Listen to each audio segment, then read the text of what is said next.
কর্মফল এমনই একটা জিনিস যেটা তুমি যাই করো না কেন, তুমি যদি অন্য কাউকে কষ্ট দিও না কেন, অন্য কাউকে যতই আঘাত করো না কেন, একটা সময় পর, একটা নির্দিষ্ট সময় পর ঠিক তোমার জীবনে ফিরে আসবে। তাই কাউকে কষ্ট দেওয়ার আগে, কাউকে আঘাত দেওয়ার আগে অন্তত 100 বার ভাবা উচিত। তুমি ভালো কাজ করলে যেমন ফল পাবে, ঠিক তেমনই তুমি যদি খারাপ কাজ করো তার ফলও কিন্তু তুমি পাবে। তাই আমি বলবো, কাউকে কষ্ট দিতে গিয়ে নিজের কর্মফল নিজে ভোগ করো না। কারণ কাউকে কষ্ট দেওয়ার আগে 10 বার নয়, অন্তত 100 বার ভাবা উচিত। আমাদের বর্তমানে সমাজে 2026 সালের এই যুগে এসেও আমাদের মেয়েদের প্রধান শত্রু কিন্তু একজন মেয়েরাই হয়ে থাকে। একটা মেয়ে ভালো খেছে, ভালো পড়ছে বা ভালো মাখছে, এই জিনিসটা যখন অন্য আরেকজন মেয়ে দেখে তখন কিন্তু সে কিছুতেই সহ্য করতে পারে না। তখন তাকে কিভাবে নিচে নামাবে, তাকে কিভাবে কষ্ট দেবে, এই চিন্তায় কিন্তু সে মগ্ন হয়ে থাকে। তাই বলবো, বর্তমান সমাজে আমাদের এগুলো এড়িয়ে সামনের দিকে এগিয়ে যেতে হবে, নয়তো আমরা কিন্তু কখনোই এগিয়ে যেতে পারবো না। প্রতিনিয়ত এই লড়াইয়ের মাধ্যমে আমরা পিছিয়ে পড়ব। যাই হোক, অনেক কথা, অনেক গল্প হবে, চলো তার আগে নিজের পরিচয়টা দিয়ে দেওয়া যাক। নমস্কার, কেমন আছো সবাই? আশা করি সবাই খুব ভালো আছো, আর আমরাও খুব ভালো আছি। আমি সুমি। আজকে আমার আরও একটি নতুন ব্লগে তোমাদের অনেক অনেক স্বাগত জানাই। এই কয়েকটা দিন থেকে আমার কিন্তু ডেলি রুটিনে একটু পরিবর্তন হয়েছে। হয়তো তোমরা লক্ষ্য করছো, কারণটাও অবশ্যই তোমরা জানো। বাড়িতে যে আত্মীয় আছে, বাড়িতে দেখবে যখন কোনো অতিথি বা কুটুম আসে তখন কিন্তু আমরা ডেলি যেভাবে লাইফস্টাইলটা করি একটু কিন্তু তার ব্যতিক্রম হয়। আর আমার ক্ষেত্রেও কিন্তু ঠিক তেমনটাই হয়েছে। আজকে দেখো, আমি কিন্তু সজনে শাক পারলাম। আসলে গাছগুলো লাগানোর পরে না আর সজনে শাকের লেগে আমাদের ব্যাকুল হতে হয় না। যখন আমাদের গাছ ছিল না তখন কিন্তু এর বাড়ি থেকে ওর বাড়ি থেকে চেয়ে আনতে হতো। তারা হয়তো 1 দিন দিত, 2 দিন দিত, তারপরে কিন্তু বিরক্তও হতো, নিজেকে চাইতেও কুণ্ঠাবোধ হতো। তারপর ভাবলাম নিজে একটা গাছ লাগাই। নিজে যদি গাছ লাগাই তাহলে কিন্তু কাউকে চাইতে যেতে হবে না। আর বর্তমানে কাউকে চাইতে যেতে খুবই খারাপ লাগে, জানো তো। তাই জন্য গাছটা আমি বাবার বাড়ি থেকে নিয়ে এসে এখানে লাগিয়েছিলাম। আর আজ দেখো, বাড়িতে প্রচুর শাক, তুমি যত ইচ্ছা তত খাও। তাই জন্য আজকে একটু শাক পেড়েছিলাম। আর আজকে কিন্তু মাছ এসেছিল, অনেক দিন পর আজকে আবার মাছ কাকিমা এসেছিল, আর একটা বড় দেখে রুই মাছ নিয়েছিলাম। সেই মাছটাকেও ভালো করে বেছে নিয়েছি। আর এখন চলছে রান্নার প্রস্তুতি। রান্নার আগে যে সমস্ত কাজ আমাদের করতে হয়, সবজি কাটা, মাছ বাছা, মশলা করা, এই সমস্ত কাজগুলোই কিন্তু এখন আমি করছি। রান্নার জোগাড়টা সমস্তটা হাতের কাছে গুছিয়ে নেব, তারপর রান্না করতে বসবো। দেখবে সমস্ত জিনিস হাতের কাছে থাকলে খুব তাড়াতাড়ি সহজেই রান্নাটা কমপ্লিট হয়ে যায়। আমার শ্বশুরমশাইকে আর ননদকে দিয়েছিলাম শাক বাছতে। এমনিতে সজনে শাক বাছতে অনেকটা সময় লাগে, তাই জন্য আমি ওদেরকে শাকটা বাছতে দিয়ে আমি কিন্তু এদিকে জল খাবারের জন্য মটর ঘুগনি বানিয়ে নিয়েছি। আসলে মটর ঘুগনি খেতে সবাই ভীষণ ভালোবাসে, আর বাড়িতে একটু অতিথি এলে দেখবে ভালো মন্দ খাবারও কিন্তু হয়। যাই হোক, মটর ঘুগনিটা দেখো আমার কিন্তু একদম গলে গিয়েছে। কি করে গলে গেল বলো তো?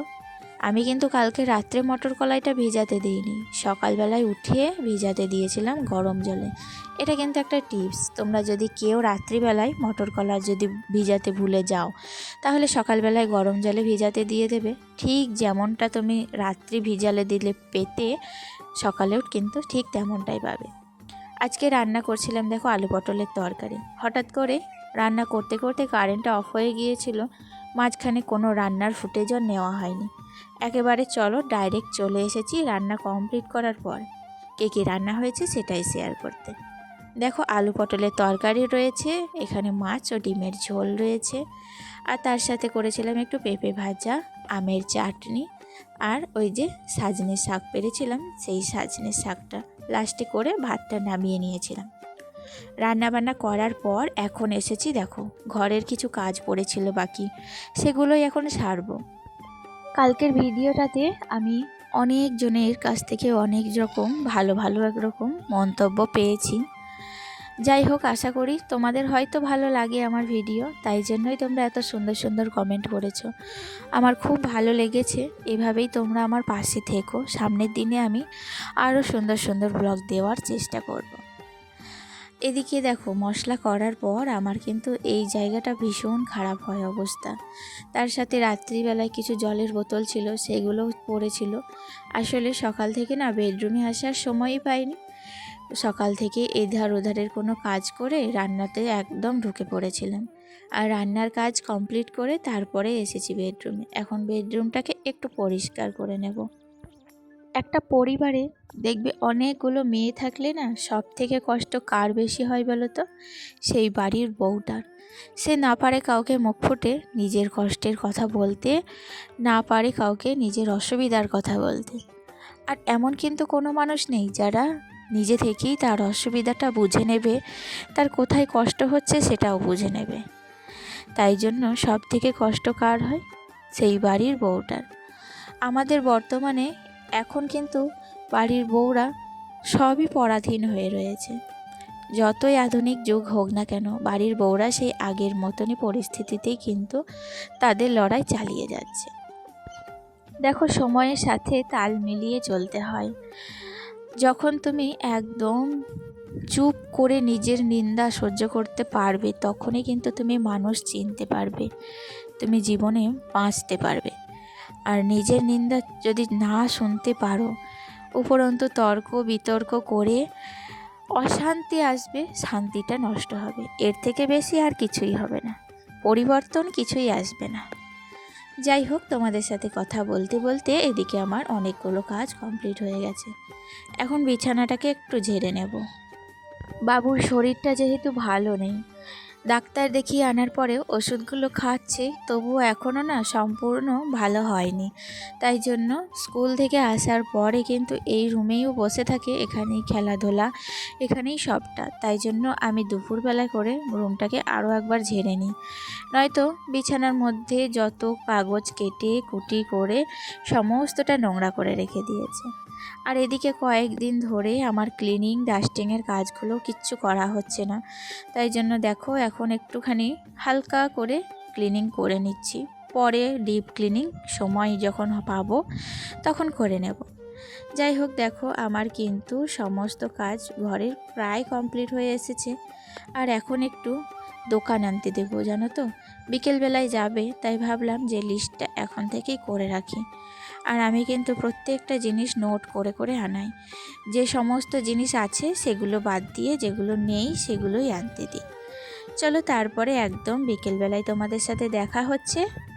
আর বিকেলবেলার আবহাওয়াটা কিন্তু বেশ ভালো, বেশ খুব সুন্দর হাওয়া দিচ্ছে, একটা মিষ্টি। আর এদিকে বাবু প্রত্যেকটা গাছের গোড়ায় কিন্তু জল দিচ্ছে। গাছের গোড়াগুলো বেশ শুকিয়ে গিয়েছিল, সকালবেলায় একবার জল দিয়ে গিয়েছিলাম, আর এখন এসেছি বিকেলবেলায়। আমার সাথে সাথে প্রত্যেকটা গাছে বাবু জল দিল। আর তার সাথে আমি কালকে দেখো একটু করে পটাশ দিয়েছিলাম প্রত্যেকটা গাছের গোড়ায়, তাই জন্য কালকে আর কীটনাশকটা স্প্রে করা হয়নি। আর সেই কাজটা আমি আজকে করছি, প্রত্যেকটা গাছের ওপর থেকে নিচ অবধি ভালো করে স্প্রে করে দিলাম, যাতে কোনো পোকামাকড় আমার গাছকে আক্রমণ করতে না পারে। কয়েকদিন আগে অবধি এই জবা গাছগুলোই প্রচুর পরিমাণে ফুল দিয়েছে, এখন কিন্তু একটু রিল্যাক্স স্টেজে আছে। কিছুদিন পর হয়তো আবার নতুন কুড়ি আসবে, আবার নতুনভাবে ফুল দেবে। আর এই গোলাপ গাছগুলোতে না আমি কিন্তু এখন স্প্রে দিচ্ছি, আর প্রত্যেকটা গাছে কুড়িও আসছে, কিন্তু কুড়িগুলো আমি এখন আর নিচ্ছি না, কুড়িগুলোকে আমি পিঞ্চিং করে দিচ্ছি, যাতে বর্ষাতে গাছটা ভালোভাবে গ্রো হতে পারে আর সামনের সিজনে প্রচুর ফুল দিতে পারে। চলো তাহলে আজকে এতটুকুই, দেখা হচ্ছে নেক্সট ব্লগে। টাটা।